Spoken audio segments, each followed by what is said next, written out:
made a huge find that helped them bust wide open a bump key ring that had been operating in the Orlando area for years. Inside the home, detectives found tens of thousands of dollars worth of stolen possessions, watches, video game systems, rare coin collections, home tools, plasma TVs.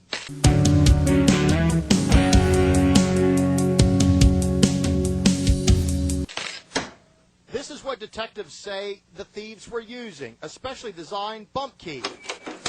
Specially made keys which can break into just about any mechanical lock in the world.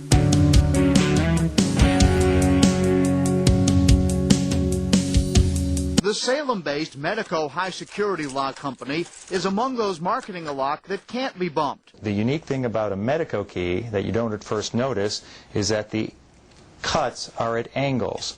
So they're not cut perpendicular to the key blade. There's a third locking mechanism as well, and this is a side cut that interacts with what we call a slider inside the cylinder. And this cut will depress and move the slider to the right position.